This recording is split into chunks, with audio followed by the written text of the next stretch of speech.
that now was blind, but now I see. Was grace that taught my heart to fear, and grace my fears relieved.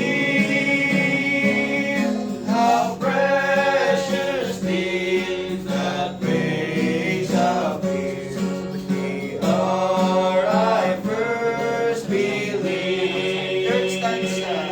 Through many dangers, toils, and snares, I have already come. His grace hath brought me safe thus far, and grace will lead me home. Last stanza. When we've been there 10,000 years, bright shining as the sun, we've no less days to sing God's praise than when we first begun. Amen. Tayo po tayo lahat.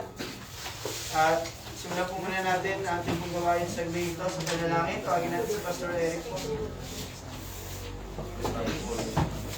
Manalangin tayo magpipikit at umuko as we come to the Lord in prayer. Our loving Father in heaven, Lord, we thank you, Lord, once again sa gabing ito for this privilege na kami po ay pag-conduct na funeral service. Pray, O God, for the family, for the comfort, and also, Lord, I pray na kayo po ang siyang tumino sa bawat isa po sa amin, lalo na po sa mga kamag-anak, sa pamilya, and they will understand your word. Kayo po bigay ng pangunawa, Panginoon, hindi sa lahat sa mapapakinggan po nila ang mensahe mula sa iyo sa kita. Lord, kayo po, Lord, isang pala din sa may kadapagsalita, wisdom, pang mai-deliver, mai-bahagi, yung salita, kami sa inyo pong kalooban, Panginoon. We thank you, God, for this family. Salamat din po, Lord, sa kanila pong pag-welcome po sa amin dito sa inyo. Sa burol po nito po, Panginoon. We thank you, God, kanyo pong kabutihan sa amin. Po namin, kayo po lamang din po, Lord, ang isang dapat na itaas po, Panginoon. Sa amin po kayo. Kung ang dalangin sa pangalan pa ni Jesus. Amen. Tayo na po ang makaupo. Awit po muli po tayo. Hymn number 159 po. Page 159.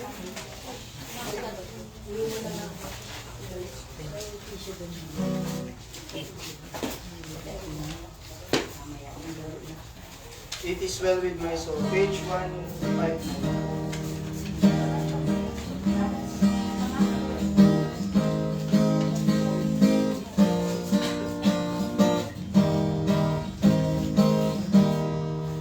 When peace like a river attended my way, when sorrows like sea billows roll,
itapos sa gabi po nito?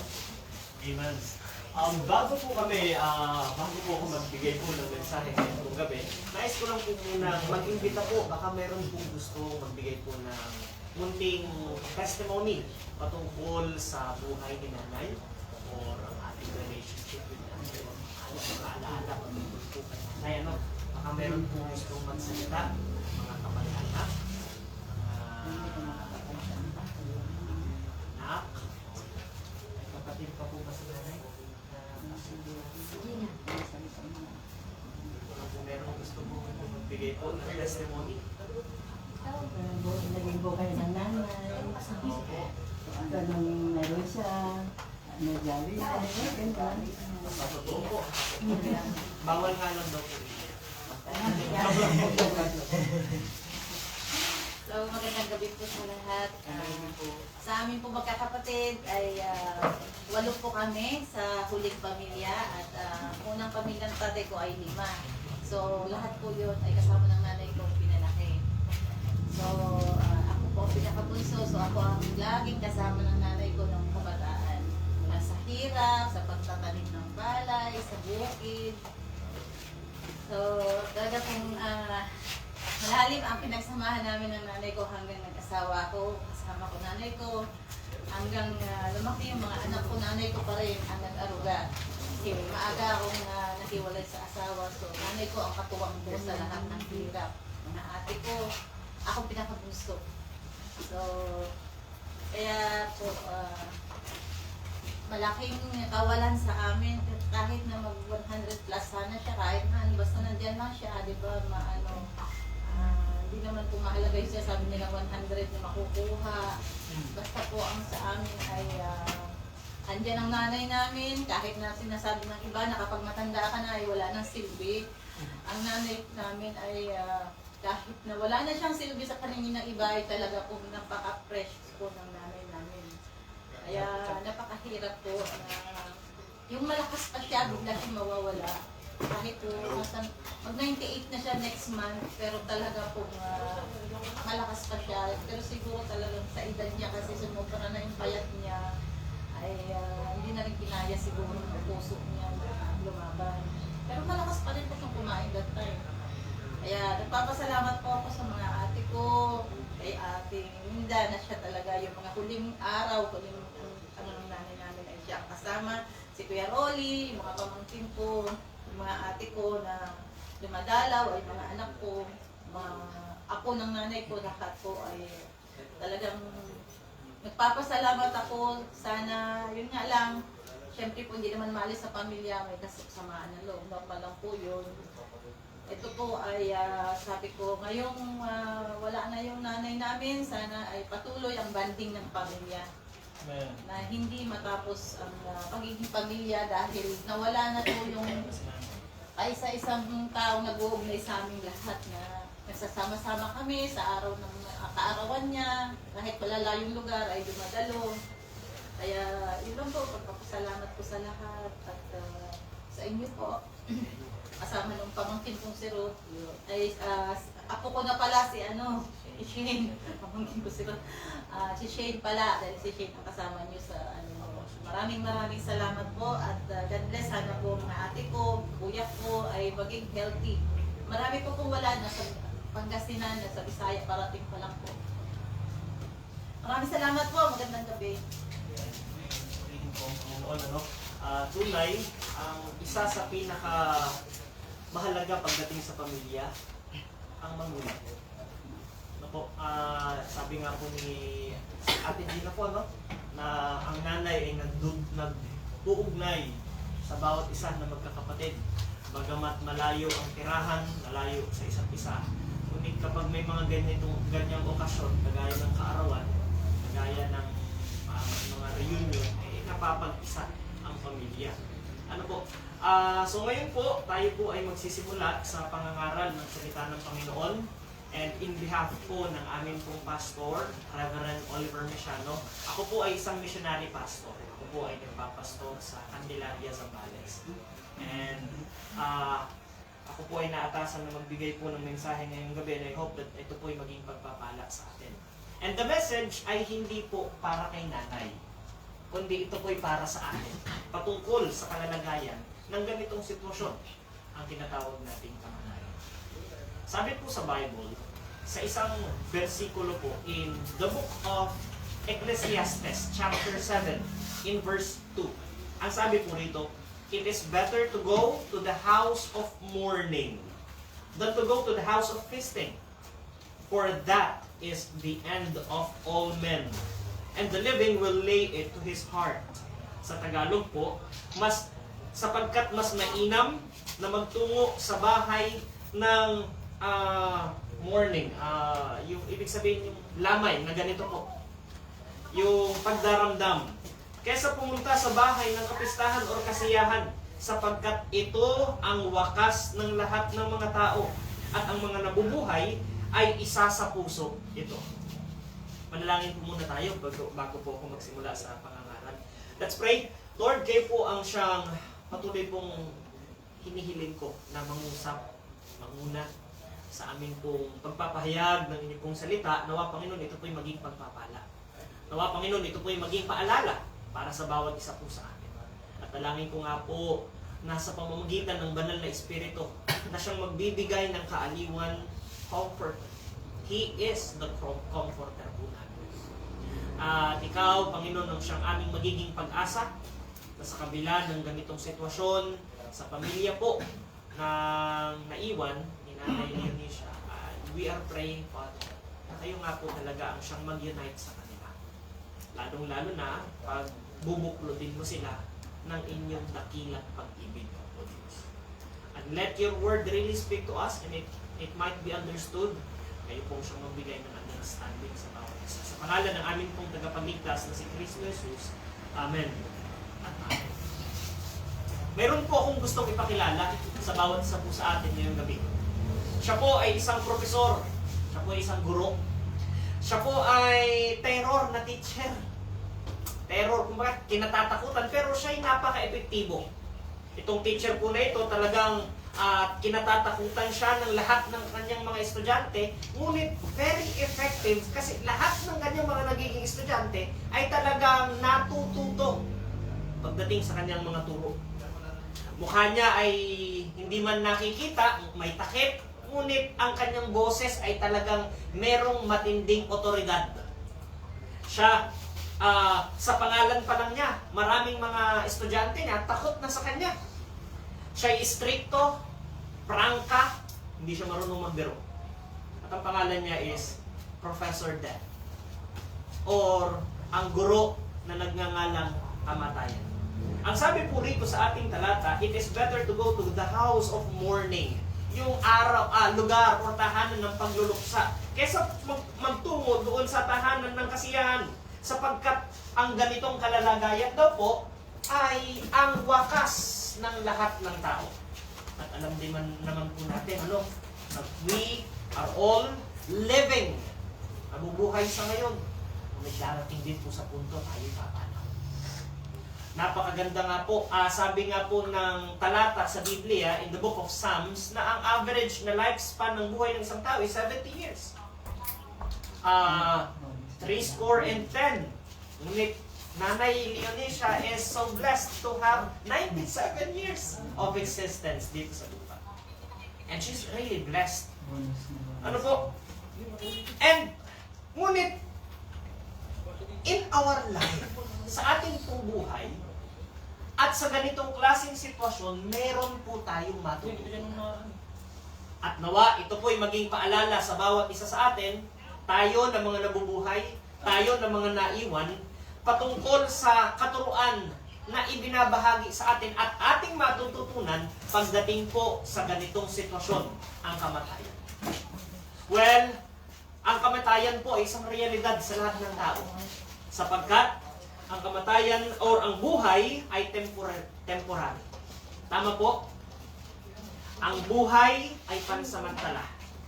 Kaya nga po, ang sabi nga, isa sa mga katuruan ng kamatayan, na ang atin pong buhay dito, limitado. Merong hangganan. Ang atin pong hininga ay merong wakas. Ang atin pong kalusugan ng hihina. And it is a reminder for us, ang kamatayan po ay nagre-remind sa atin na ang buhay po natin saglit na. There is a verse in the Bible po, in the book of James, chapter 4, in verse 14. Ang sabi po doon, for what is our life? Or what is your life? Ano nga ba ang buhay? Ito ay parang isang singaw na nariyan sa kaunting panahon at pagkatapos ay naglalaho. Sinabi rin po sa Biblia, tayo ay parang isang damo. At ang ating kalwalhatian, yung ating pwedeng may pagmamalaki ay kagaya ng bulaklak ng damo. At ang damo ay namamatay at ang bulaklak nito ay nalalanta. Ganun daw po ang ating pong buhay. Kaya po, it's a reminder for us na ang bawat karamdaman po natin, ito po ay pagkatok ng kamatayan. Ang bawat aksidente na atin pong nakikita, ito po ay reminder sa atin na ang ating buhay din po ay pansamantala. Kaya po nawa, ito po ay matutunan natin. Ang sabi rin po in the book of Psalms number 90, na so teach us to number our days that we may apply our hearts unto wisdom. Ibig sabihin po ng psalmist na nawa atin pong matutunan natin na bilangin yung ating araw upang tayo magkaroon ng karunungan kung ano at kung ano ang dapat natin gagawin sa ating buhay. At upang tayo rin po ay makapaghanda sa tinatawag po nating kamatayan. Life is short. But have we asked ourselves, mga kaibigan, mga minamahal, minsan na po ba nating natanong sa ating sarili, para saan nga ba ang buhay ko? Bakit nga ba ako pinahiraman ng Diyos ng buhay? Para saan ito? Ano ang layunin ko? Alam niyo po, yan ang napakagandang tanong. Yan ay pinaka-importanting bagay. Sapagkat marahil tayo'y nabubuhay, ngunit hindi natin alam kung para saan. Kaya naman po, ang bawat araw ng ating buhay, tayo ay nangangapa. Tayo ay nagre-respond na lang. At hindi natin nalalaman yung tunay na plano ng Diyos of why He had given us life. Mga minamahal ko po, tayo ang alam natin, ang isang average na buhay ng isang tao, kapanganakan. Pagkatapos ng kapanganakan, siya ay lalaki, 3 taon, 4 na taon, 5 taon, i-enroll na natin sa pag-aaral. From 5 years old hanggang 20 years old, hanggang 18 years old, mag-aaral ng senior high, edukasyon. At pagkatapos college, 22 years old, 23 years old, gagraduate. Pagkatapos mag-graduate, magtatrabaho. Pagkatapos magtatrabaho, magpapamilya. Kapag yan ay nakapagbuo na ng kanyang sariling pamilya, patuloy na magtatrabaho hanggang siya ay magretiro ng 60 or 65 years old. Pagkatapos ng retirement, mag-aalaga ng mga apo, magkakaroon na ng mga karamdaman. Tama po, no? At pagkatapos, may rayuman na, nahihirapan na. Marami ng bawal, marami ng maintenance. May tungkol. At pagkatapos, papaano? Have we asked ourselves, yun na lang ba ang takbo ng buhay? Para saan? Cycle na lang ba ang buhay? Mga minamahal, tayo po na tao na nilalang ng Diyos, tayo po ay binigyan niya ng purpose. May layunin ang ating pong mga buhay. At mainam at marapat lamang na ating tuklasin, ating alamin, ating hingiin sa Panginoon ang karunungan. O Panginoong Diyos na may lalang ng langit at lupa, ano nga ba ang ating layunin sa buhay na ito? Upang tayo po'y magkaroon ng karunungan sa ating pong buhay. Ang kamatayan din po ay nagtuturo sa atin na ang ating buhay, death is uncertain. That death is uncertain. Ibig sabihin po, alam natin na ito'y darating. Pero hindi natin alam kung kailan. Kung atin pong titignan dito sa memorial o kaya dito sa heritage, iba-iba ang size ng mga nicho at kabao. Iba-iba ang edad na makikita. So, any moment, anytime, it may happen to us. Pero tanong po natin, handa na ba tayo? Handa na ba tayong umarap sa ating Diyos na lumikha? Kung sakaling tayo ay haharap sa Kanya, sapagkat sinabi po sa Bible, in the book of Hebrews chapter 9 and verse 27, and as it is appointed unto man, ito daw po ay tinakda sa lahat ng mga tao, and once to die, tapos ng kamatayan. But after this, the judgment. Tayo'y haharap sa ating Diyos. Tayo kaya ay tatanggapin niya doon sa kaluwalhatian, sa tinatawag na langit, sa tinatawag na gloria. Kasama natin siya, kapiling natin ang lahat ng mga anghel at lahat ng mga mananampalataya. Lahat ng mga santo, lahat ng mga patriarka sa Biblia. O tayo ay kanyang palalayuin sa kanyang harapan at sasabihin sa atin, hindi kita nakikilala. Depart from me. Ikaw na gumagawa ng kasalanan at pagsalansangan. Sapagkat hindi po lahat ng tao tunay na aakyat sa kalangitan. Kung minsan din po sa buhay naman ni Nanay Eunicia, siya'y nakapakinig ng Ebanghelyo ng Panginoong Kristo at sa kanyang buhay siya po ay tumanggap sa Panginoon. Let me tell you this, only through Christ, sa pamamagitan lamang po ng Panginoong Kristo, tayo ay magiging handa sa kamatayan. Sapagkat si Kristo po ang siyang tanging tagapagligtas, siya ang daan. Minsan po nakikita po ito sa likuran ng jeep. Nakalagay doon sa likuran ng jeep. I saw this one time. It is a verse in the Bible, John chapter 14 verse 6. Ang sabi ni Jesus sa kanya, ako ang daan, ako ang katotohanan, at ang buhay. Walang sino mang paroroon sa Ama kung hindi sa pamamagitan. So let me say po na nagtuturo rin sa atin na ang kamatayan po, mga kapatid, ito po ay nangyari dahil po sa ating kasalanan. Sapagkat lahat po tayo ay makasalanan. Tama po ba?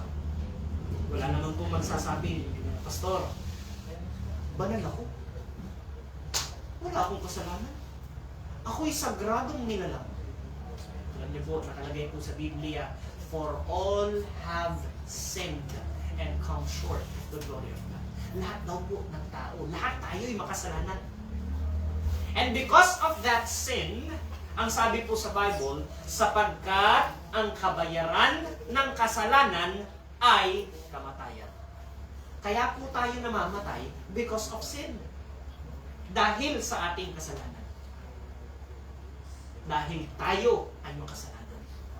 Kaya po tayo namamatay. At alam niyo po, itong klaseng kamatayan na ganito, ito ay tinatawag na physical na kamatayan. Katawan. Ngunit meron pong tinatawag na ikalawang kamatayan. Meron pong sinabi sa Biblia, sa libro ng Revelation chapter 20, in verse 14 and verse 15, ang sabi po doon, in Revelation chapter 20, and death, ang kamatayan at ang impyerno ay itinapon sa lawa ng apoy, and this is the second death. Ito ang ikalawang kamatayan. At kung sino mang hindi matatagpuan na nakasulat ang kanyang pangalan sa aklat ng buhay ay itatapon sa dagatang apoy. Sa lawa ng apoy. Nakalagay din po doon sa Revelation chapter 21 in verse 8. Ito po, I'm just sharing these verses patungkol po sa ikalawang kamatayan kasi ang physical na kamatayan ay isa pa lang na bahagi. Ngunit meron pong ikalawa. Ang sabi po rito, but the fearful, ang mga matatakutin and unbelieving, hindi nananampalataya, abominable, taong gumagawa ng kasuklam-suklam, murderers, mamamatay tao, warmongers, mga taong nagbebenta na lang ng kanilang sariling laman just for the sake of pleasure or sa sexual. That's warmongers. Sorcerers, mangkukulam, idolaters, sumasamba sa Diyos-Diyosan, and all liars, lahat ng sinungaling, ay matatamo daw po ang kanilang bahagi sa lawa na nagliliyab sa apoy at asupre, which is the second death. Siyang ikalawang kamatayan. Yun daw po ang ikalawang kamatayan. And it happened, and it might happen to all, because all have sinned. Lahat ng lahi, lahat ng estado, walang magsasabi, Pastor, mayaman ako hindi ako kasama dyan. Wala ako. Matalino ako? Wala ako. Walang pinipili po ang kamatayan. Pero merong isang kamatayan na magbibigay din po sa atin ng pag-asa. Isang kamatayan na kung saan hindi lang nagtuturo, ngunit ito ay nagbibigay ng pag-asa para sa bawat isa, lalo na sa ating mga miserableng makasalanan. Yan po ay ang kamatayan ng Panginoong Kristo. And let me preach, and let me say about the death of the Lord Jesus Christ. Ang kamatayan ng Panginoong Kristo ang siyang nagbayad sa atin po, sa kabayaran ng ating pong mga kasalanan. There was a song sa We Are Baptist. Pero merong isang awitin po sa Catholic na nakalagay, nang sabi po doon, Kordero ng Diyos na nag-aalis ng mga kasalanan ng sanlibutan. At ang kordero po na yun ay ang Panginoong Kristo. Ang ibig sabihin ng kordero, siya yung banal na alay. Siya yung sagradong alay na nag-aalis ng kasalanan ng sanlibutan. Amen? Ang sabi po sa Romans chapter 5 in verse 8, that verse tells us, but God commended His love, but God demonstrated, ipinahiwatig ng Diyos ang kanyang pag-ibig tungo sa atin, na habang tayo ay makasalanan pa, si Kristo ay namatay para sa atin. Ang kamatayan po ng Panginoong Kristo, ito po ay ito'y naging sakripisyo upang tayo na mga makasalanan ay makakasumpong ng kaligtasan. Kaya nga po nung siya'y nandoon sa krus ng Kalbaryo, He bore our sins. Dinala niya, pinasan niya ang ating mga kasalanan, at siya na walang kasalanan ay naging kasalanan upang tayong mga makasalanan ay mapapawalang sala at makakasumpong ng kaligtasan. Sa makatuwid po, tayong mga tao, dahil si Jesus ay nagsakatawang tao, siya'y namatay on our behalf. Alang-alang sa atin. Kaya tayo po, dahil din sa kamatayan ni Kristo, makakasumpong ng buhay na walang hanggan at kaligtasan mula sa impyerno, sa lawa ng apoy. Wala ng taong mapupunta sa impyerno kung ang lahat ng tao ay magtitiwala kay Kristo. Ngunit alam niyo po, isang katotohanan, maraming Pilipino, hindi tunay na nananampalataya kay Kristo. Mga kaibigan, tanungin po natin ang ating sarili. Ako ba ay tunay na Kristiyano? I might be a Catholic, I might be a Baptist, I might go to a certain church or religion, pero tanungin natin yung sarili natin. Kristiyano ba ako? Ako ba ay may tunay na ugnayan kay Kristo? Si Jesus ba ay aking tagapagligtas? O siya ba ay aking Panginoon? Sapagkat sa pamamagitan lamang po ni Kristo. Once again, sabi John chapter 14 verse 6, I am the way. Ako ang daan, ang katotohanan at ang buhay. Yan po ay mga salita ng Panginoon sa Kristo. Walang sino mang paroroon sa Ama, kundi sa pamamagitan. Kaya po mga minamahal, habang tayo po ay nakikiramay sa pamilya ng naiwan ni Nanay Eunicia, at napakinggan po natin ang mensaheng ito, nawa tayo rin po ay matuto na makita natin ang ating sarili sa harapan ng Diyos, sapagkat tayo din po ipapanaw. At mainam pa lang, mainam na habang tayo'y nabubuhay, maging handa na po tayo sa ganitong klaseng sitwasyon. Sapagkat kapag tayo po ay namatay at wala si Kristo sa ating pong mga puso, wala tayong pananampalataya, walang relasyon sa Panginoong Kristo. I will tell you this. Haharap tayo sa Diyos. Tayo'y hahatulan niya. At tayo ay katagpuan natin sarili natin sa impyerno. That's true. Walang purgatorio. Walang gitna. Tanging sa pamamagitan lang ni Jesus. Hindi rin sa pamamagitan natin. Akala po kasi ng maraming tao kapag tayo gagawa ng mabuti, dapat magpakabait ka, sundin mo ang lahat ng utos ng Diyos, magsimba ka, manalangin ka, at ikaw ay magpursige upang ikaw ay maligtas.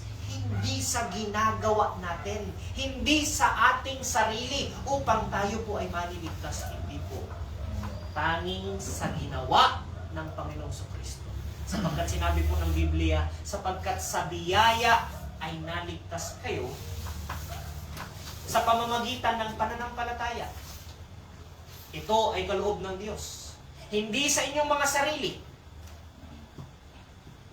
Hindi sa mga gawa upang ang sino man na hindi makapagmayabang. It is only by what Christ hath done upang tayo po magkakaroon ng kaligtasan. Kaya nawa po atin pong matutunan at ating tanggapin sa ating puso at ating pasalamatan ang Panginoong Kristo na namatay para sa atin. Manalig tayo sa Kanya ng totoo. Tanggapin natin siya sa ating puso bilang ating tagapagligtas. And you know what? Ang sabi po ng Bible, sabi po sa Biblia, sa John 3:16, for God so loved the world, sapagkat gayon inibig ng Diyos ang sanlibutan, na ibinagkaloob niya ang kanyang bugtong na isinilang na anak. That is Jesus. Sabi po roon sa verse, upang ang sino mang sumasampalataya sa Kanya ay hindi na dapat mapahamak bagkus magkakaroon ng buhay na walang hanggan. If you will believe on the Lord Jesus Christ, from the bottom of your heart, you will be saved. Amen? Amen. Kanina po, nag-preach ako patungkol sa impyerno, pero may buhay na walang hanggan sa langit. Amen? At yun ay sa pamamagitan ni Kristo. Nawa po, ating tanggapin sa puso natin ang Panginoon sa Kristo. Because only through Christ, sa pamamagitan lang ni Kristo, upang tayo ay paroroon sa langit, sa araw. Pumikit po tayo sa Biblia. At tayo po ay umupo. Tayo po ay mananalangin. Kausapin po natin ang ating pong Panginoon. Sabihin natin sa Kanya, aminin po natin sa Kanya ang lahat ng ating mga kasalanan at karumihan. Humingi po tayo ng tawad sa Kanya. Sambitin natin sa ating bibig na tayo'y nananampalataya sa Kanya. At buong puso, mula sa kaibuturan ng ating puso, manalig tayo kay Kristo. Panginoon, salamat po that you have given us a chance na makapagbahagi ng Ebanghelyo patungkol kay Kristo. At dalangin ko nga po, Panginoon, sa lahat ng mga nakapakinig sa mensaheng ito. Nawa, Panginoon, habang kami nakikipaglamay, dalangin ko po, Panginoon, na makita at ma-realize din namin ang aming sarili na kailangan ka namin. Kailangan ka namin. Ma-realize namin na kailangan namin si Kristo. Tanging si Kristo lang makakapagligtas. At upang kami mapatawad, upang kami maging malinis, upang kami ay magkaroon ng pag-asa sa buhay na walang hanggan, dalangin ko. Pagpalain po ang bawat isa ng araw ito ngayong gabi. Ama, dinadakila po namin ang inyong pangalan. Salamat po sa pagkakataon. Lord, minsan pa, hinihiling din po namin na ikaw ang maggawad ng comfort sa pamilya po ng nanay ni Shane. Mag-comfort sa nanay ni Shane, sa lola ni Shane, sa lahat ng mga kamag-anak po nila dito. Lord, we pray na kayo nga po, Panginoon, din ang siyang manguna sa kanila talaga. Minsan may mga hindi pagkakaunawaan ng mga pamilya, mga magkakapatid. Ngunit ang hihiling ko po, sa pamamagitan din po ng pagpapatawad na iginawad mo sa amin, magkaroon din po ng kapatawaran sa bawat isa. At mananaig nawa ang pag-ibig, mananaig nawa ang grasya mula sa iyo. Kaya Ama, iniaalay ko po sila at itinataas sila sa luklukan ng inyong biyaya sa pangalan po ng aming tagapagligtas na si Kristo Jesus. Amen. God bless you po. Maraming salamat muli po in behalf ng Olongapo Bible Baptist Church. Magandang gabi po sa inyong lahat. Kami po ay dumas po. Si Pastor Ariel, nandiyan na po.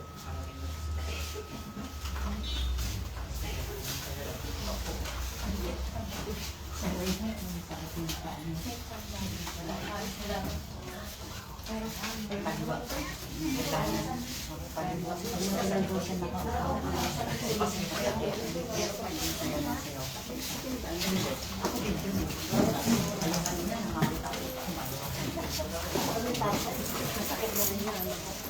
Nakakalugo na mga tubo.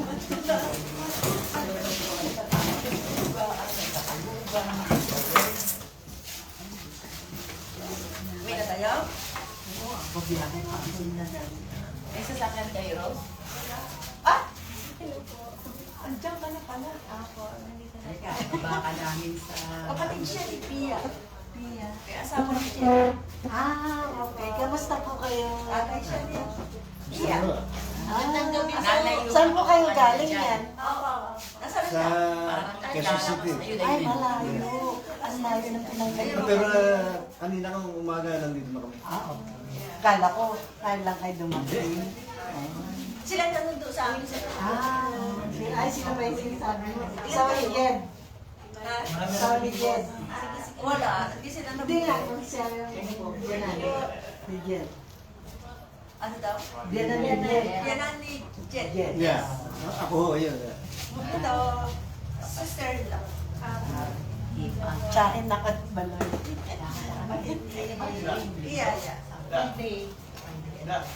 Eh, sabi kasi 8 a.m. daw. Pero sabi ko, bayad naman ito ng card. May ano ba ito? May mask pa o Baka mag-request na lang kami sa ano sa cabin. Ay, doon na lang sa memorial ang mask? Ang mas kasi pasyal na lang nanay yun. Ay, diretso na. Kasi kung ano, magsisimba ako sa kanya ko, nakapangako kasi ako.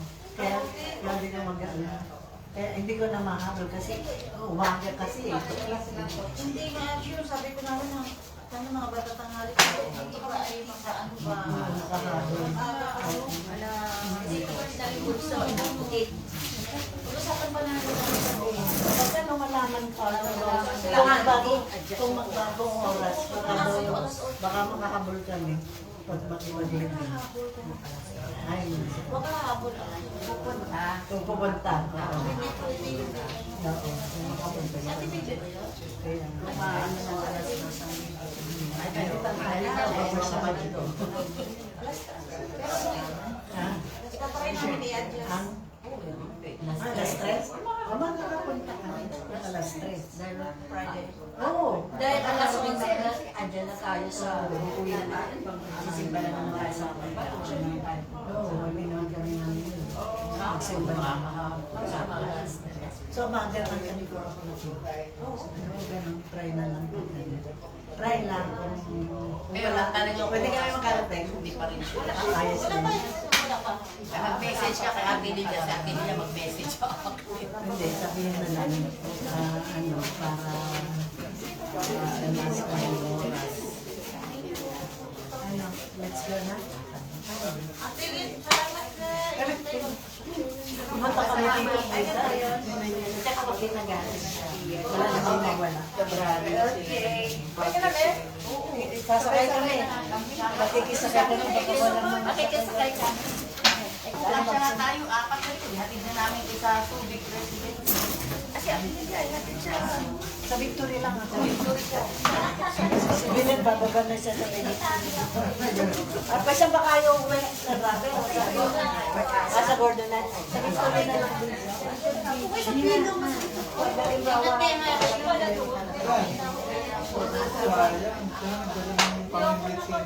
Naiwan lang po namin kayo. Siya si Ate Lilia. Yung mister mo kapatid ng daddy mo. Kami yung magkakasama nakatira doon sa Rabe. Ang husband niya is kapatid ni Bibi. Naglolo din siya. Sa father side. Oh, father's day. Father's Kasi nasa plastic na. Oh, ano? Paano?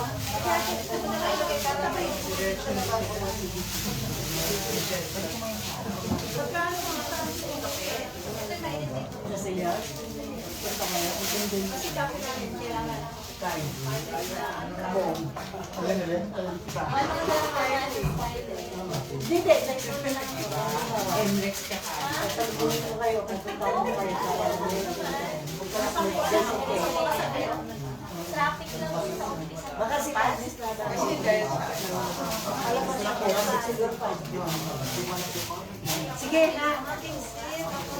Sige, ingat kayo kaya.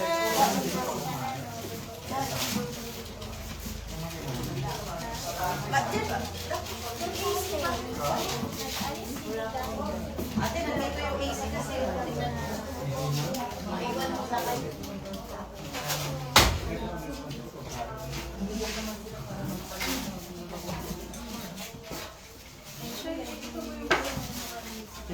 Hindi na uwi si Dad, di ba? Ang chef daw, hindi uwi. Pasok na kasi yan siguro. Dali mo yung mga straw na ako. Paano ka sila sa eskwela? Kasi mga budget na. Patapos yung jet lag mo, uwi ka na naman yung jet lag. Double jet lag. Yung sabi ko kanila walang sakit mama mo. Walang dalawang taon. Sino ba? Ay, Isang beses lang nila kasama na Thailand siya. okay. Nakainom siya ng tubig. Nakakalakad lang. Nakakalakad. Oo. Ano? Pero lately, sabi ni ate ko, January, medyo Hindi na makalakad. tinatawag mo yung mama niya. Ayun na yun. Hindi naman nagagata siya, kaya gusto ko. Hindi na siya nagagata. Maganda naman kayo na. Ayun na, naka-adjust natin. Mga Diyos. Oo.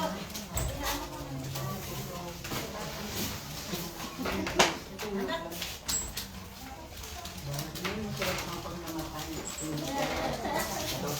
Salamat gastos. Utang. Namamatay, maraming utang na yun. Sa ospital. ito mga pasto. Sayang 3 years na lang eh. Hindi. 290. 2 years na lang tayo. Nasa ba na yun? Ha? Hanggang uwi lang. I-distribute sa pasto. Celebrate lang. Ako mabuti yan. Hindi ka Parang si Jen. Ayun ang kapatid. Pag July daw, yung July. Tapos sila nang nabigyan ko namatay. September. Naka-adjust din yung pantsa. Kainin kami juice. Galing yung dada? Hindi. Natulog na naman. Nakatulog? Sa Subic. Yung reserve niya. Nag-reserve siya eh. Oo. Partner. Sa saan kayo nag-reserve? Ay? Sabi mga Diyos. Ha? May nag-straw ata. May swimming pool. May restaurant siya doon kung kumain siya. Ginawa ko ng tray yung mga Eh, Hindi tumahan kasi namin sa kayo Diyos Chelsea. para mag-location.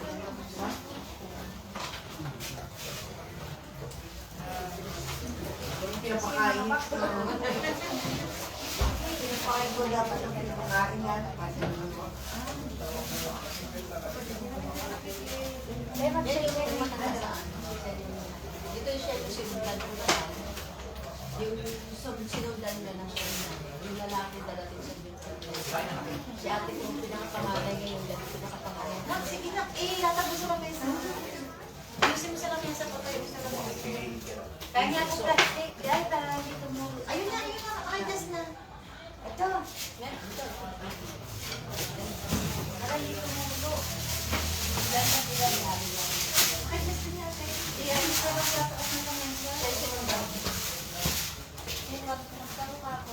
Wala nang yelo.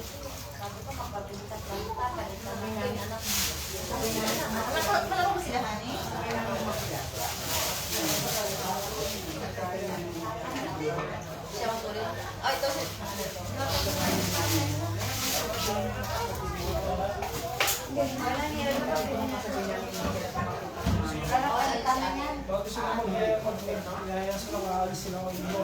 Para kung sa mga. Siya yan, yung nasa bundok mo tira. Yung maraming anak na sinasabi ko. Siya yung kasama namin. Diba? Kasi Mercy!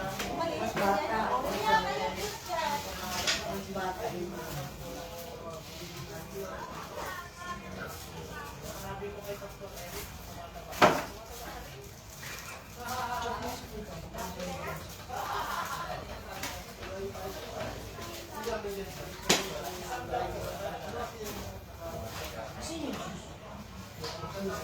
Mamaya. Hintay lang kayo. Meron ako sa ulit sampo. Kaya naman na natin sila magsama-sama. Magmasinsinan. Wala na, tapos na. Tapos na. Solve na solve.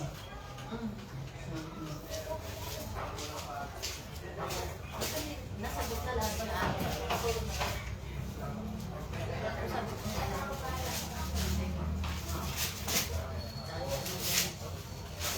Pamunta na sa'yo, tita. Pamunta na po na, tita.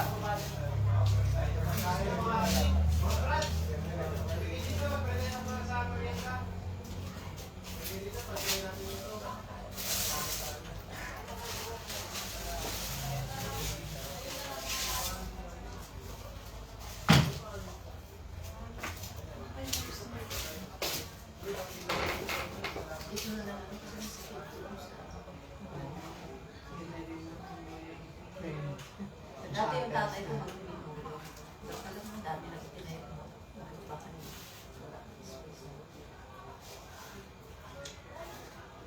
Hindi na Gordon ang mayor. Hindi. Hindi na.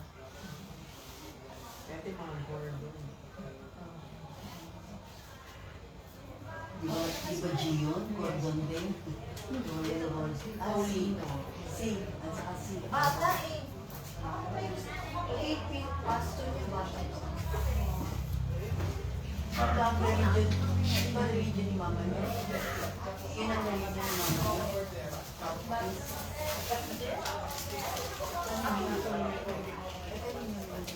Pansin lang. Wala yun. Wala kami sa lang. Ako niya ang may ano yan.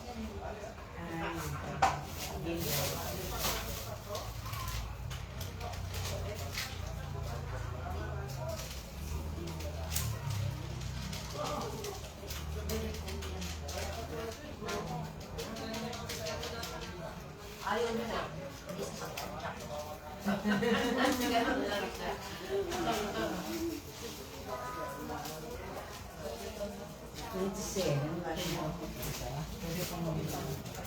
Ito, ito mong inaapat. Ako. Isa lang. Ba't ang isa naman?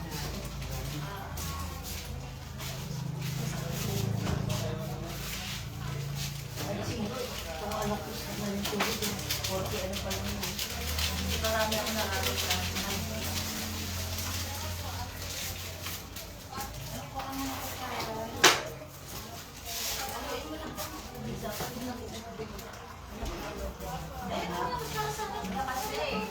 Wala kang makita. Diferensya. Natulog na matutulog.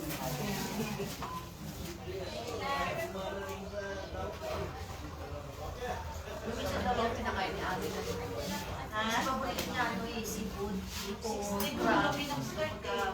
Nang kamay ng country. Napadala namin. Ano yung makakain ng before na tapos hindi na. Dito? Na-overfed. Oo, hindi na tuna. Pagpati na sa tuna. Kaya yung kabilang ate ko, pagkala mo na pa. Wala siyang kaya. Hindi lang siya natunawan. Ganun lang. Puro ayos ang buto. Wala, may blood. Wala. Kaya pinalabas. Di ba yung tandis mo? Hindi na siya nag-provide. Pero siya, wala siya. Magaling siya. Na dahil siya naman siya litid, parang hindi siya. Yung kilala niya yung mga tao sa loob ng bahay nila, mga kasama niya, yung ate ko, yung bayaw, mga apo. Pero yung kapatid ko na mga dumarating, sino ka? Kung nagpakilala sila, nakapagpapalala. Kasi gusto niya dati, nasa mga apo siya. May ginagawa siya. Nag-aalaga yan ng mga apo niya eh. Siya yung nag-aalaga ng mga apo. Kaya lang lately, yung kapatid ko, napunta na isang puno, kapatid ko, yung kapatid ko, kaya wala niya siyang kasama dito. Doon siya napunta kay ate. Ayaw niya ng ganun, ayaw ka niya sa amin noon dito, pag-ayaw niya sa bayan. Anong gagawin ko dyan? Kaya gusto niya sa bundok. Hindi ko ka dinala sa amin ganyan eh. Hindi siya pwede maiwan sa bahay mag-isa. Tapos, anong tinatry tayo? Yung dala ko? Pumunta mo ng dalaan. Pan? Doon ang may half-brother kasi kami doon.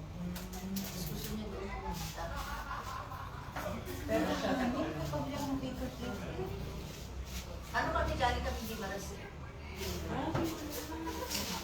pero sila Jen dito ko Tapos yung mga road sister namin, saka yung si ate ko. Ako muna ang napunta dito. Sumama ako sa kanila. Tapos nagsunugan ko ng kapatid. Nakatawag ko si Dani na dito. Kabalik-balik siya na. Kaya gusto ko sana amuin ng Mayo. Kasi yung may road rest na yun. Wala na, tuloy na nandito. Nakita ko na.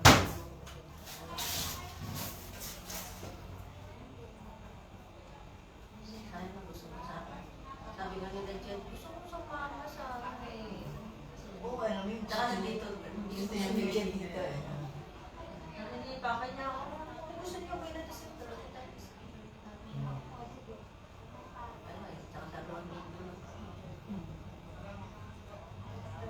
Maiksi na siya. Kasi yung jet lag mo, ang tagal eh. Tapos uuwi ka na agad. Hindi pa enjoy. Diba? Hindi pa ngayon. Tulog ako. Parang, di ba, January 1 kita mo. Oo. 20 days. 26. 26 Laman din yun ah. Almost 4 months. 4 weeks. 28. 4 weeks. Sa third year. Okay, siya. 1 weekend ano lang. Next week is ano.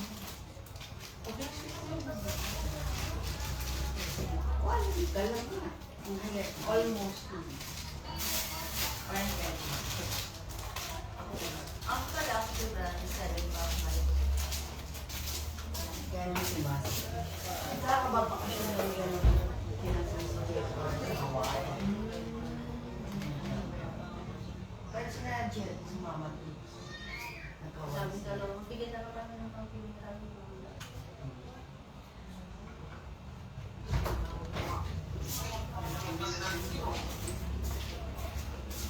Ito, yung kasama mo. Bakit siya yung kasama na? Hey! Masarap na natin? Yung mga bisita ako din eh. Punta kayo dito? Kailan mo sila kayo buhay? O siya yung kasama rin makahit sa mundo mo. Si dating bahay yun. Great! Kasama po ba kayo, no? Si Ate Rose! Kasama yung Jen. Oo. Hindi ko kilala. Pati asawa ko. Ayaw, sa labas? Andiyan naman si Jess. Andun si Kuya. Yan, mga pinsan niya yan. Oo. Ay, ang dami ng dito ng mga pinday. Sino yan? Sir Chick. Ito mo naman ito. Simula pa na. Saan pa kayo naman sa Clark? Yung mga Clark? Ay, di mayo kayo nalapit-lapit. 5 taon na. Sabi ko kami dito. Ha? Ayaw, Victory, Che. Mga tagaan niyo. Mag-Victory kay tatay mo? Dito ba may para madali na lang eh. Dali! Huwag tayo na kasi! Dito pa tayo nagkita.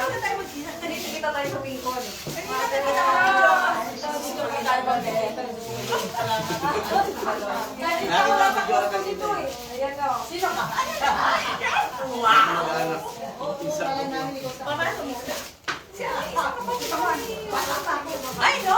Ako din ako. Oh, yung mercy.